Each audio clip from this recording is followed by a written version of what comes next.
नमस्कार मेरे प्यारे बच्चों। आज हम शब्द विचार के बारे में बात करेंगे। पिछले कक्षा में हमने शब्द विचार के कुछ उपवर्गों को समझने की कोशिश की थी। आप यदि ध्यान दीजिए तो हमने शब्द के बारे में पढ़ाई कर रहे थे। शब्द क्या है, शब्द की परिभाषा क्या है और शब्द को कितने भागों में बांटा गया है। आपको याद होगा पिछली क्लास में हमने शब्द के वर्गीकरण में स्रोत और अर्थ के आधार पर गहराई में विषय को समझने की कोशिश की गई थी। आज हम इस क्लास में शब्द के अन्य वर्गीकरण रचना के आधार पर, शब्द शक्ति के आधार पर और रूपांतरण के आधार पर शब्द विचार या शब्द का विश्लेषण करने की कोशिश करेंगे। तो आज का हमारा विषय है शब्द विचार के अंतर्गत, शब्द को समझने के अंतर्गत रचना के आधार पर, शब्द शक्ति के आधार पर और रूपांतरण के आधार पर कैसे विश्लेषित किया जाए। तो इसको समझने से पहले हल्का सा रिकैप लेते हैं जो पिछले क्लास में हमने पढ़ा था। स्रोत के आधार पर शब्द को 4 भागों में बांटा गया है: तत्सम, तद्भव, देशज और विदेशज। बिल्कुल आसान है, हमने इसके बारे में काफ़ी हद तक किया था। तत्सम वो शब्द हैं जो संस्कृत भाषा से सीधे सीधे बिना किसी परिवर्तन के हम अपनी भाषा में प्रयोग कर रहे हैं, वे तत्सम शब्द हैं। तद्भव शब्द वे हैं जो संस्कृत भाषा से आए हुए, उनको थोड़ा सा शब्द में रूपांतरित किया गया है, सरल बनाया गया है, उस प्रकार के शब्दों को हम तद्भव कहते हैं। जैसे हमने बताया था, अग्नि तत्सम शब्द है, आग तद्भव शब्द है। देश शब्द हमारे स्थान के आधार पर कुछ बोलियों के शब्दों का समावेश हमारी भाषा में होता है, जबकि वो ग्रामर के नियमों को पूरी तरीके से परिमार्जित रूप नहीं होता है, फिर भी हम उन शब्दों को प्रयोग में लाते हैं। जैसे लोटा, खटिया, घंटा, ये सभी शब्द उस लोकल बोली से संबंधित होते हैं, तो उसे भी हम बहुत प्रॉपर रूप से स्वागत करते हैं। उस प्रकार के शब्द को हम देशज कहते हैं। देशज मतलब देश के अंतर्गत, स्थान के अनुसार, राज्य के अनुसार वहाँ के स्थानीय भाषा, जैसे मान लीजिए आप वेस्ट बंगाल की बात कर रहे हैं, वहाँ बंगाली लैंग्वेज के कुछ शब्द हम हिंदी में भी यूज़ में लाते हैं। आप यदि दक्षिणी क्षेत्र की ओर जाए तो वहाँ केरली भाषा, वहाँ की जो भाषा तमिल है, तमिल के कुछ शब्द हमारे हिंदी भाषा में ज़्यादातर प्रयोग में आते हैं। तो उस प्रकार के जो शब्द होते हैं उसे देशज कहते हैं। और विदेशी शब्द का मतलब होता है कि हमारे देश के बाहर जो निकटवर्तीय विदेशी भाषाओं का आदान प्रदान हो रहा है, जैसे डॉक्टर शब्द है। जनरली तौर पर ये इतना प्रसिद्ध और लोकप्रिय शब्द है कि गांव के लोग भी इसका प्रयोग बहुत अच्छे से कर रहे हैं, पर उसे ये नहीं मालूम है ये आंग्ल शब्द है, लेकिन डॉक्टर शब्द का, वैद्य की जगह में डॉक्टर शब्द का ज़्यादा प्रयोग कर रहे हैं। तो उस प्रकार के शब्द को विदेश, जैसे स्कूल हुआ, स्कूल हमारा हिंदी भाषा का शब्द नहीं है, तो हम उसको बहुत हद तक अधिकतर उसको प्रयोग करते हैं। तो इस प्रकार के जो शब्द हैं वो विदेशज के अंतर्गत आते हैं। अर्थ के आधार पर हमने 4 भागों में बांटा गया है। अर्थ का समानार्थक, एकार्थक, अनेकार्थक और विपरीतार्थक। समानार्थक मीन्स जो शब्द अलग अलग रहते हैं, जैसे आकाश, अंबर है, तो ये दोनों के अर्थ एक हैं, शब्द अलग अलग हैं, तो उसे आप समानार्थक कहते हैं। मतलब समान अर्थ वाले अन्य अन्य अलग अलग शब्दों को हम क्या कहते हैं? समानार्थक कहते हैं। दूसरा एकार्थक। एकार्थक का मतलब होता है वर्ड का, एक शब्द का एक ही मीनिंग होता है, एक ही मीनिंग, अलग अलग अलग शब्द के द्वारा समान अर्थ नहीं निकलता, तो उसे हम क्या कहते हैं? अनेकार्थक। मैं जिसकी बात कर रहा था एकार्थक की बात में, एक अर्थ निकलने वाले शब्द को एकार्थक कहते हैं। अनेकार्थक शब्द एक ही है पर उसके अर्थ अलग अलग निकल रहे हैं। आप सोच सकते हैं शब्द एक ही अर्थ कैसे होगा। मैं छोटा सा एग्जांपल बता रहा हूँ। आम का एक अर्थ क्या होता है? फल का नाम है। दूसरा अर्थ होता है उसका सामान्य। तो एक ही शब्द है, अर्थ अलग अलग है, तो उस प्रकार के शब्द को अनेकार्थक कहते हैं। अब विपरीतार्थक मतलब शब्द का विपरीत अर्थ निकलना। जैसे फॉर एग्जाम्पल दिन, दिन का रात हो गया, लड़का का लड़की हो गया, अंदर का अपोजिट पर जो विपरीतार्थक है वो बाहर हो गया। इस प्रकार के शब्दों को हम विपरीतार्थक के रूप में, मतलब ऑपोजिट वर्ग के रूप में रख रहे हैं। आज हम जिस विषय पर अभी तक मैंने रिकैप किया जो पिछली क्लास का था, आज हमारा चौथा क्लास है और शब्द के जो बाकी बचे हुए 3 सब कैटेगरी हैं, उपवर्ग हैं, उसके बारे में आज हम इस क्लास में गहराई तक चर्चा करेंगे। तो उसके लिए सबसे पहले हम लेते हैं रचना। अभी तक मैंने जो भी बात किया है वो हिंदी भाषा का प्रयोग किया है। अब मैं उन बच्चों के लिए भी मैं बताना चाहता हूं जो अंग्रेजी भाषा से बहुत संबंधित है और तेलुगु भाषा से जो संबंधित है। हमको भाषा जो भी हो, हिंदी भाषा में हर प्रतियोगी परीक्षाओं में अच्छे से मार्क्स लाने के लिए और उसमें आपको सेलेक्ट होने के लिए भाषा कहीं भी आपको प्रॉब्लम क्रिएट नहीं करनी चाहिए। इसलिए मैं बचे हुए आंग्ल और तेलुगु भाषा का भी मैं प्रयोग करता हूँ। Now today we are discuss about that the subcategory of shabd. Rachna, that means what? The structure of the word. Some subcategory is there. Shabd Shakti means the power of word. That means the power is belonging to one separate category is there. So through the category, the 3 main subcategories there: Vachak, Lakshan and Vyanjak. And fourth one is last category is there of that word analysis, that is what? Rupantaran, means transformation. So already the last class we are discussed about that Srot and Arth, that means origin and meaning. From that category we are discussing that in previous class. Now today we are discuss about that Rachna, Shabda Shakti and Rupantaran. మనం last క్లాస్లో శబ్ద శక్తిలో 5 sub కేటగిరీలు ఉన్నాయి. 5 sub కేటగిరీలో 2 మనం చదువుకున్నాం. అవేంటి? శ్రోత్ and అర్థ్. ఇవాళ మనం మిగతా మూడు సబ్ కేటగిరీ అంటే రచన, శబ్ద శక్తి और రూపాంతరణ ద్వారా ఆ శబ్దని అనాలిసిస్ ఎలా చేయాలో దాని గురించి చదువుకుంటాం. Now the first one is what? रचना. यदि हम रचना की बात करें, रचना का मतलब होता है स्ट्रक्चर. अब स्ट्रक्चर से कैसे सब कैटेगरी कहते हैं, तो एक बार देखिए, रचना के 3 उपवर्ग हैं: रूढ़, यौगिक और योग रूढ़. अब बनाते समय, नए शब्दों का निर्माण करते समय या पुराने शब्दों का आप विश्लेषण करते समय इस बात का ध्यान रखिए कि रचना के आधार पर, मतलब आप शब्द को देखकर उसके अंदर आप किस प्रकार का वेरिएशन आपको मिलता है. जैसे रूढ़ शब्द वे होते हैं जिसको आप खंडित नहीं कर सकते. आप यदि खंडित करते हैं तो अलग अलग अक्षरों का, अलग अलग शब्दांश का कोई भी अर्थ नहीं निकलता है. शब्द एक ही है. फॉर एग्जाम्पल, मैं एक शब्द यूज करता हूं, पानी एक शब्द है, हम उसको अलग करेंगे. अलग करने से क्या होगा? पा plus knee. So there is no any proper the separate meaning of pa and ni. That means when they close that, when they add that pa plus ni, pani, and it will comes on one proper meaning. Pani అంటే ఒక word ఉంది. ఆ వర్డ్ని మనం separate చేసాం అనుకోండి, పా నీది దాని మీనింగ్ రాదు, మీనింగ్లెస్ అయిపోతుంది. అంటే మనం రూఢ శబ్దం ఏమిటంటున్నాం అంటే we are not going to separate and comes on proper meaning. That means they cannot to differentiate, they cannot to separate it of each and every word and matra. So that means what? The word is digit, the word is fixed on that. The word is what? Rigid, not digit. Rigid means what? You cannot separate it that with matras and the letters which will pass a proper meaning. That means one complete the fix is there, no one of any separation. So that type of word is goes to that रूढ़ शब्द. उन शब्दों को हम अलग नहीं कर सकते.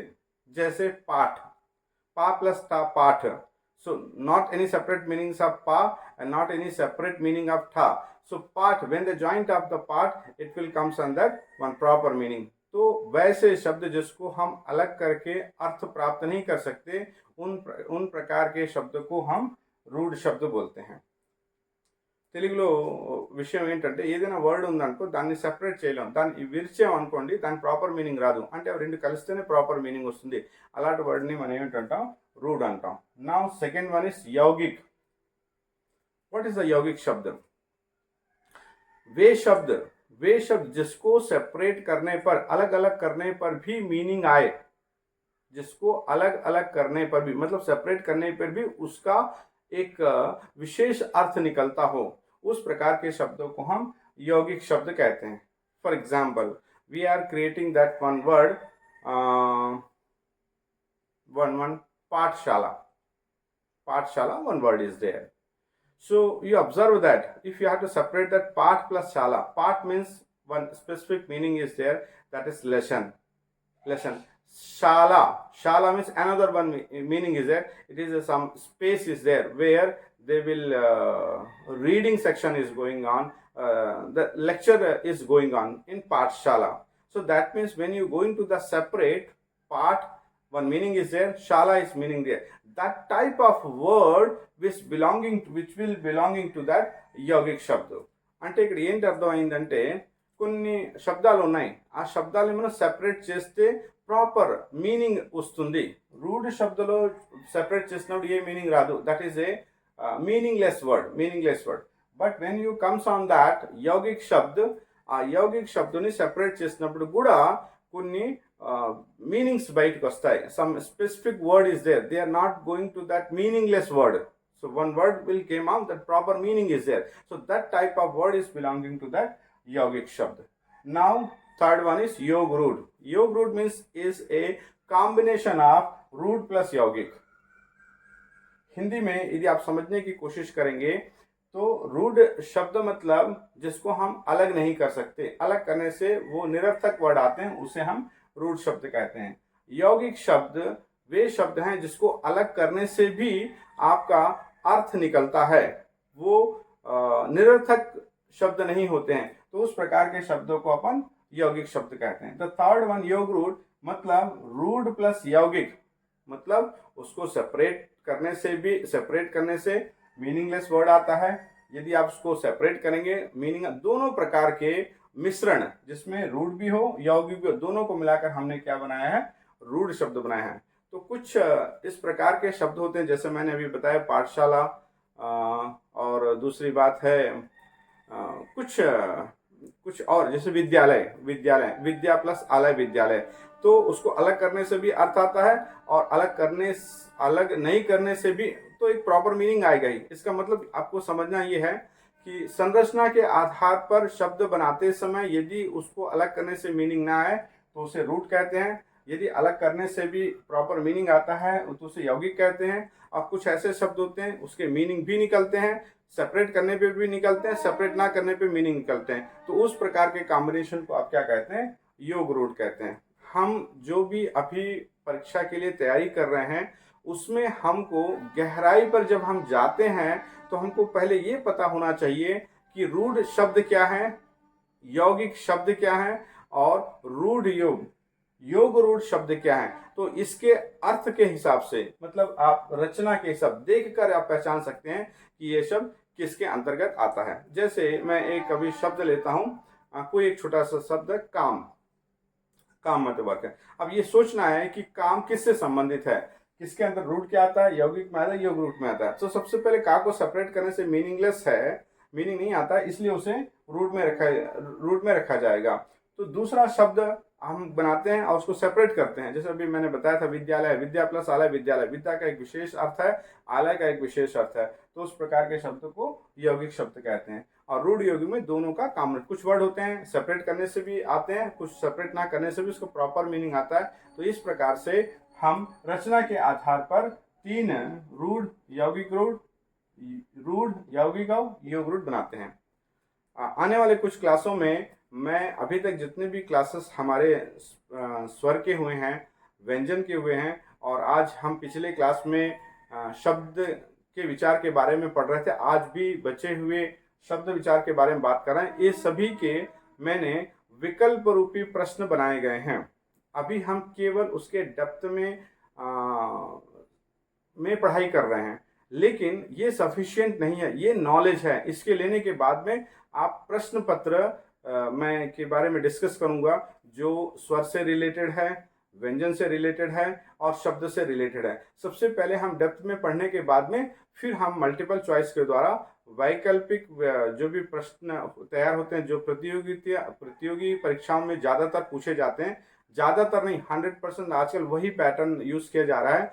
आप उसको अंग्रेजी में MCQ, मल्टीपल चॉइस क्वेश्चन, उसके आधार पर हम उन सभी ग्रामर के सभी भागों का हम विश्लेषण करेंगे। तो सबसे पहले हम डेप्थ में नॉलेज लेने के बाद में आपको उस पेपर के बारे में, फिर उसके क्वेश्चंस के बारे में क्लास में बताया जाएगा। अब आइए, चौथा है शब्द शक्ति। शब्द शक्ति मीन्स व्हाट?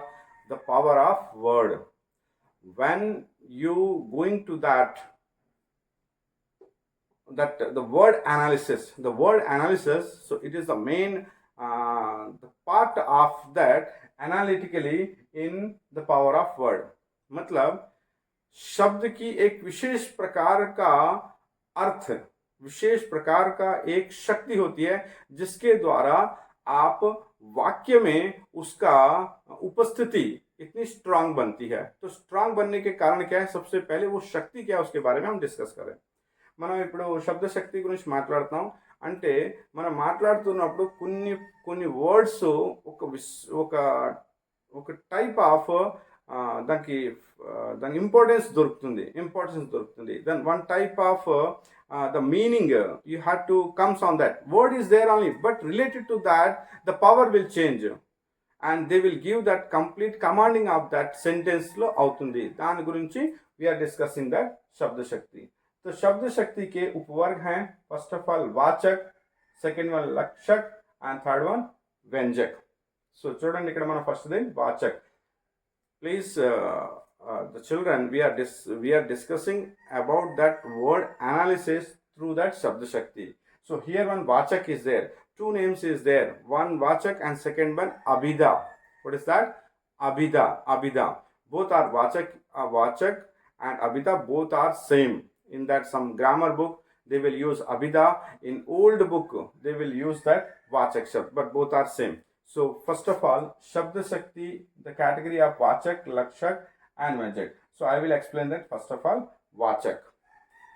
वाचक का मतलब क्या होता है?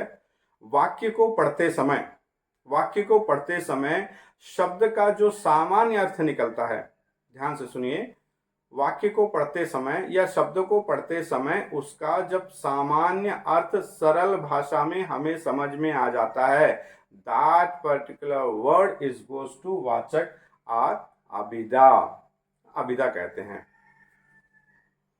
when you going to that read any word or in sentence a word, the easiest the meaning will comes on easy meaning, there is no such of to think in that the huge any difficulties is there, very simple word is there, ram ja raha hai, so there is no such of to go on that different meanings। a simple meaning is ram jara ram is going only,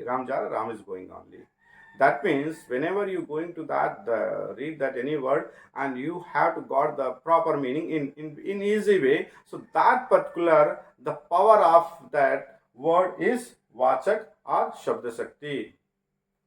మనం ఏదైనా word చదువుతున్నప్పుడు అది వాక్యంలో అవ్వచ్చు లేదా సెపరేట్గా word అవ్వచ్చు, దానికి మీనింగ్ చాలా ఈజీగా మనకు తెలిసిపోతున్నది।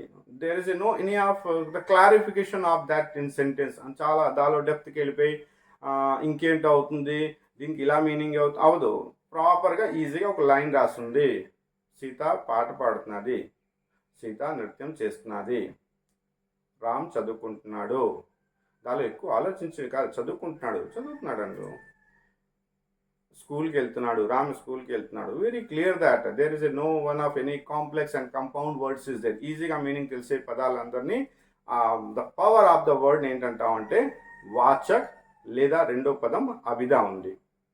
So there is no any ఎక్కువ దాని మీద స్ట్రెస్ పడిపోయి, అంటే ఒక భాష మనం చదువుతున్నాం అంటే చాలా ఈజీగా వస్తున్నదంటే that is also one of the main the great power of the word.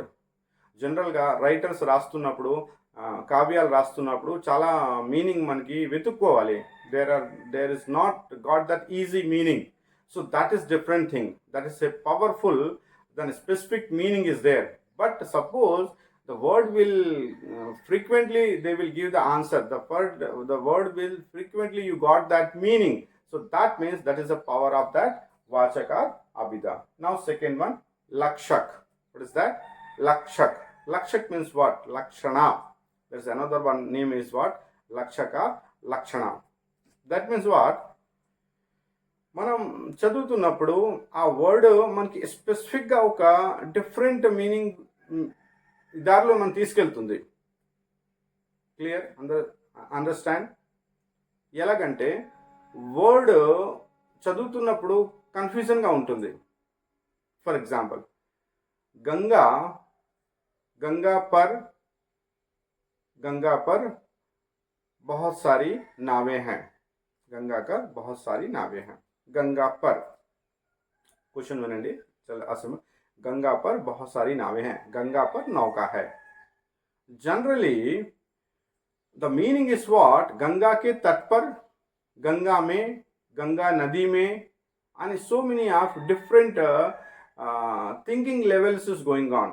Whatever the issue, whatever the topic is there, the topic will give a proper meaning is related to that your topic. Clear? You are not understanding. I will tell you. మనం చదువుతున్నప్పుడు మనకి ఇది ఎక్కడ జరిగి ఉంటుంది, the simple meaning is not came. Simple meaning రావట్లేదు, దానికి ఏదో ఒకటి కనెక్షన్ ఉంటున్నది. Another one the separate related to the topic meaning ఉందంటే అలాంటి జాగాలో ఆ వర్డ్ పవర్ ఏంటవుతుందంటే లక్షక లక్షణ అవుతుంది. అంటే ఆ సెంటెన్స్ ద్వారా, ఆ వర్డ్ ద్వారా ఆ సెంటెన్స్లో ఒక స్పెసిఫిక్ మీనింగ్ చెప్పాలని వాళ్ళు చెప్తున్నారు. ఫర్ ఎగ్జాంపుల్ నేను చెప్తున్నాను, ఒక వర్డ్ చెప్తాను హిందీలో. గधा आ रहा है. गधा आ रहा है. गधा means what? Donkey. But the teacher will say that one boy will come. But they are not saying that boy. They will say that donkey came. Donkey came. That means what? The boy is a donkey? Not. The behavior of the donkey, they will maintaining that boy. అంటే అక్కడ విషయం ఏంటైందంటే అది గధ రావట్లేదు లోపలికి, ఆ అబ్బాయి వస్తున్నాడు. అంటే అబ్బాయిది చదువు, డిసిప్లిన్ అంత థర్డ్ క్లాస్ మేనర్లో ఉంది. They will compare with that donkey. అందుకే వాడు ఏంటన్నా గధ వస్తున్నది. I don't know what is the that meaning of gadha. గధాని తెలుగులో ఏంటంటారో నాకు కొంచెం తెలియట్లేదు. But donkey is English word, Hindi మే గధా బోల్తే हैं. లోపలికి వస్తున్నాడు అంటే. Next another one word is there. షేర్ ఆ రహా హై. షేర్ ఆ రహా హై. పులి వస్తున్నది. సో వాట్, నిజంగా పులి క్లాస్ రూమ్లో వస్తుందా? రాదు. అక్కడ ఏంటి లక్షణ ఏంటంటే అక్కడ స్పెసిఫిక్ పవర్ ఏంటంటే షేర్ చేసా అంటే పులిలాగా ఆడికి బలం ఉంది, పులిలాగా ఆలోచన ఉంది. ఏ సిచ్యువేషన్ వచ్చినా, ఎలాంటి ఎగ్జామ్ వచ్చినా they are ready to give that. So they will promoting, they will appreciation through the word. But the gadha and the share is not a thing. It is a compare with that behavior to the student. అంటే అక్కడ ఆ share అనేది it is not treated as a animal. It is treated as a boy with comparison of behavior of donkey or the lion. అంటే ఆ వర్డ్లో meaning actually ఏంటి రావాలి? జాన్వర్, animal రావాలి. But అక్కడ రావట్లేదు. దాని మీనింగ్ ఏంటి వస్తున్నది? Is a leader, he is a fighter, he is always ready to do something without any hesitation. Another one, gadha is there, he is always lazy. So many times tell you, but they are not doing anything, they neglected. So the behaviour will compare. సో అక్కడ ఏంటి అవుతున్నారంటే ఆ word అక్కడ దాని లక్షణాలని copy చేస్తున్నది, లక్షణాలని. But this not a Animal. So this type of the formation, transformation of that, and a person is that they will compare the behavior, they compare that activity. This type of the power is supposed to that lakshak or lakshana. So here first one, vachak. Vachak means simple meaning. We are understand very easily. That is what Vachak. Lakshana means what? They will compare that another one thing. They will compare. The word is used. The separate meaning is there, but the separate meaning means what? They will comparison, not that particular meaning. If particular meaning is there, they will Vachak is the separate one, another one comparing of that behavior or any other activity to the your line through that word. So you have to go on that Lakshana. Now Vyanjak. Vyanjak is also very powerful, powerful inspiration. That means they compare, but they will go on that one dynamic inspiration word is there. Vyanjana. That Vyanjak. Vyanjak means what? They will tell to something to learn from that situation, or the specific meanings come out. For example, I will give to one word in Vyanjak. Vyanjak means what? For example, you use the word. The word is not related to the simple meaning. It's not related to the compare meaning. It will goes to that the third one word is there. That particular the efficiency of the using the word. For example, I will tell you in easy way. Vyanjak means what? They are not to simple meaning. They are not to the compare of anything. They will give that any other resources word. That word, for example,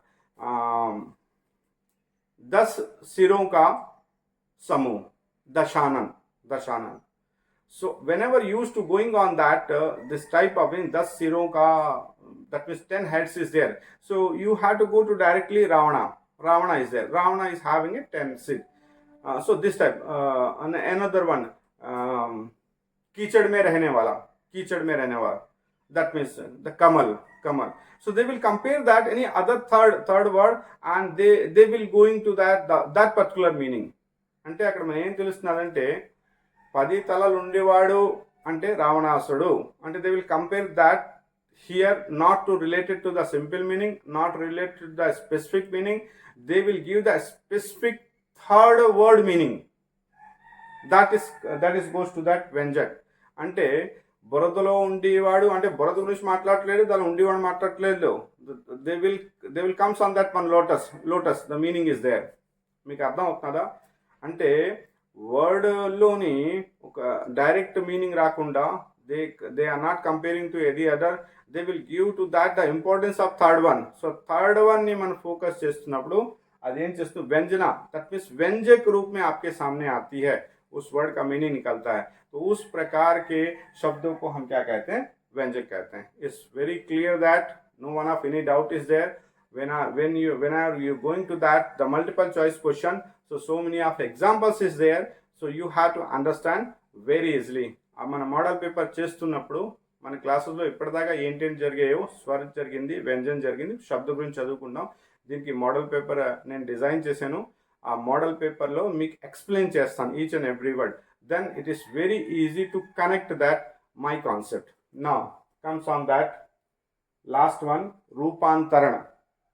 last one रूपांतरण के आधार पर, क्या रूपांतरण है? शब्द का रूपांतरण है. रूपांतरण के आधार पर शब्द को कितने भागों में बांटा गया, that is the question is there. So now here we are discussing about that one great point, the main important point, that is रूपांतरण या transformation. So through the transformation the word will divide into two parts. One is vikari and second one is avikari. Just wait.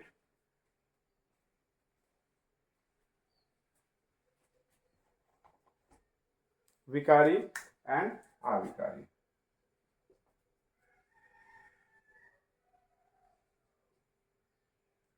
Vikari and avikari. Now explain that what is vikari and avikari. रूपांतरण के आधार पर दो विकारी, अविकारी. सो now here विकारी means what? जब हम शब्दों का प्रयोग करते हैं, वाक्य में प्रयोग करते हैं, तो वाक्य के लिंग, वचन, कारक के आधार पर क्रिया बदल जाती है. आपको ये समझ में नहीं आ रहा होगा मैंने क्या बोला, फिर से मैं बता रहा हूँ। हम कोई भी एक शब्द यूज कर रहे हैं, एक वाक्य यूज कर रहे हैं, वाक्य में एक वाक्य मैं पढ़ा रहा हूं कि वाक्य राम पढ़ता है, राम पढ़ता है। तो इसमें क्या समझ में आ रहा है? राम क्या है? संज्ञा है। पढ़ता क्या है? पढ़ क्या है? क्रिया है। ता क्या है? काल के बारे में बता रहा है क्या है? काल है। राम पढ़ता है, राम इज रीडिंग, राम पढ़ रहा है, राम इज रीडिंग। तो यहाँ देखिए, यहाँ एक स्पेसिफिक थिंग है कि शब्द का वाक्य में प्रयोग हो रहा है तो कैसे हो रहा है। तो हम व्याकरण में पढ़ते समय, वाक्य में पढ़ते समय शब्दों का प्रयोग, शब्द को बदलते रहते हैं वाक्य में। जैसे फॉर एग्जाम्पल मैंने बताया राम पढ़ता है, सीता पढ़ती है, थोड़ा बहुत चेंजेस दिख रहा है। देखिए फर्स्ट वन वाक्य में राम पढ़ता है मतलब राम पुल्लिंग है, पढ़ता है, ता, पढ़ में ता का प्रयोग किया गया है। अब दूसरा वाक्य है सीता पढ़ती है, उसमें क्रिया पढ़ है, पढ़ में ती का प्रयोग किया गया है, मतलब है वहां पर क्रिया बदल रही है। मतलब कुछ ऐसे व्याकरण में वाक्य बनाते समय संज्ञा के आधार पर, संज्ञा के आधार पर क्रिया बदल रही है, और यदि संज्ञा स्त्रीलिंग है तो क्रिया भी स्त्रीलिंग रूप में हो जा रही है। कुछ ऐसे शब्द हैं, चाहे वो पुल्लिंग हो संज्ञा, संज्ञा या सर्वनाम, या स्त्रीलिंग हो संज्ञा या सर्वनाम, तो कुछ शब्द, कुछ क्रियाएं बदलती नहीं है, कुछ शब्द बदलते नहीं है। मतलब बहुत हमको कंफ्यूजन होता है कि कभी बदल रही है कभी नहीं बदल रही है। तो इसका मतलब क्या होता है? इसका मतलब ये है विकारी अविकारी। विकारी क्या चीज है? आपने पार्ट ऑफ स्पीच का नाम सुना होगा। You are very aware about that in English, part of speech. In the part of speech how many division is there? 8 division is there, starting 4 noun, pronoun, verb, adjective, इस तरीके से 8 दिन। ठीक उसी प्रकार से in that Hindi bhasha also they have 8 divisions is there, 8 division. The first one is sangya, second one is sarvanam, third one is visheshan, fourth one is kriya, fifth one is kriya visheshan, sixth one is sambandh bodhak, and seventh one is samuchay bodhak, eighth one is विस्मयादि बोधक। 8 category हैं। 8 category में उसको 2 भागों में divide किया गया, एक विकारी और दूसरा అవికారి।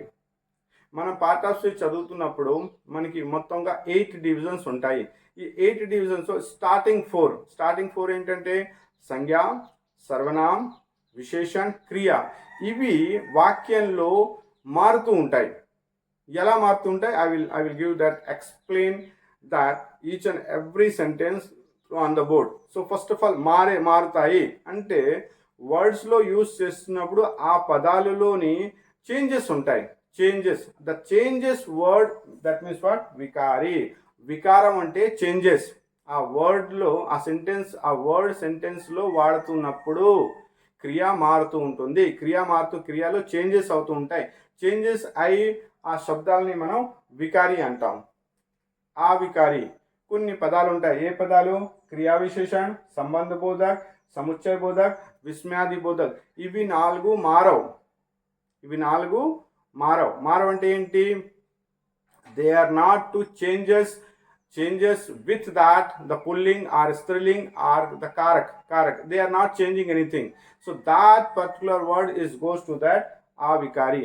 Avikari అంటే ఆ వర్డ్స్ వాక్యంలో వాడుతున్నప్పుడు వాక్యంలో పుల్లింగ్ అయినా, వాక్యంలో సంజ్ఞ స్త్రీలింగ్ అయినా, కారక్ చిహ్న అయినా అవి మాత్రం మారవు। ఆ పదాలని, ఆ శబ్దాలని మనం దేనిలో పెడతాం? ఆ వికారిలో పెడతాం। Now just wait.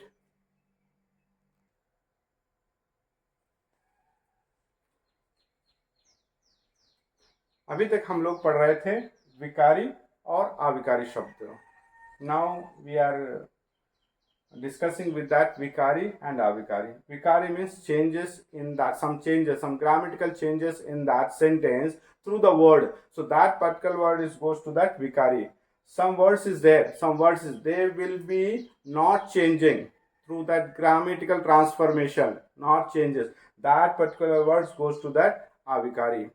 తెలుగులో మనం మాట్లాడుకుంటే వికారం అంటే చేంజ్, వికారం అంటే వికారం, వికారం అంటే changing of that through the grammatical things. So దానిలో వికారికి అంతర్గత 4 వస్తాయి. ఆ 4 ఏమిటంటే సంజ్ఞ, సర్వనాం, విశేషణ్, క్రియ వస్తాయి. వికారీ శబ్దులు గుర్తుపెట్టుకోండి. రెండోది అవికారీ శబ్దులు 4 వస్తాయి. ఏంటంటే క్రియా విశేషణ్, సంబంధ బోధక్, సముచ్చయ బోధక్ and Vismayadi Bodhak. So the transformation, two main categories there. The first one is Vikari and second one is Avikari. In that Vikari 4 words is there. That is one Sangya, Sarvanam, Visheshan and Kriya. And Avikari category lo another one 4 remaining. The part of speech is there. That one first one is Kriya Visheshan, Sambandh Bodhak, Samuchaya Bodhak and Vismayadi Bodhak. This all of is going to a huge the information is there in the grammar book. It is not to one day classes, this all of thing. We are discussing that each one. For example, Sangya is there. Sangya is initially going to that, the first step to going to that, enter the grammar. What is the Sangya? So Sangya will take at least one class. Sarvanam will take at least one class. So each and every the topic covered with that one classes, and going to that the huge information, and we are discussing about that so many of examples when I am going to that teach that each and every topic. Today we are discussing about that the word analysis. So how many categories is there, how many subcategories is there, in that the small information about the meaning, about the definition and about the uses. But this is not a sufficient the information. So we are planned to that the whole 8 part of speech will discuss 8 classes. With that, so many of the multiple choice questions is there, so many of the related topics is there we are discussing. Then it will comes on that one smallest idea about that part of speech. So now we are very busy schedule is there, so don't forget this the continue the classes going on. Why? Because if you have to break that particular any day, so they that not to go with that in a continuous way. So always you have to go with this type of classes. Now this the classes is going on Swami Hindi Academy, and today is the 4th class about that word analysis. Now comes on that the 5th classes is based on that the part of speech, each category, the Sangya, Sarvanam, Visheshan, Kriya Visheshan, Sambandh Bodhak, Samuchaya Bodhak, Vismayadi Bodhak in separate one classes. And so much of the balance the some topics is there related to, I know very well, maximum 17 topics is there, 17 topics. So every day every class will have one topic and discuss, and after that some of the lessons we are discussing about that multiple choice question also. మనం part of స్పీచ్ని అంత ఈజీగా వదలకూడదు. ప్రతి ఒక్క category ఒక రోజు క్లాస్లో చెప్పుకుందాం. అండ్ దాని మల్టిపుల్ చాయిస్ ఎగ్జామ్స్లో DSC, TET, so many of that competitive exams is there. దానిలోని ఆ మల్టిపుల్ చాయిస్ని ఎలాగ మనం ఫైట్ చేయగలం, the correct answer. First of all అందుకే నేను డెప్త్కి వెళ్తున్నాను. After that we are taking that the multiple choice question papers is there. The question paper we discuss whatever that came that last previous classes. We are discussing the first of all question paper. We are not to going to that the key. So don't go to the key. If you know that the proper the information about that question, so you would got that correct answer. So that's why I am not giving that answer. I am going to that the depth knowledge on that particular question, and you will be just the positive way you have to got the proper meaning. So namaste, మీ మళ్ళీ కలుద్దాం next క్లాస్లో. సంఖ్యా class గురించి class పెడతాం. చాలా బాగా చదువుకోండి. నా ఓకే, థ్యాంక్ యూ.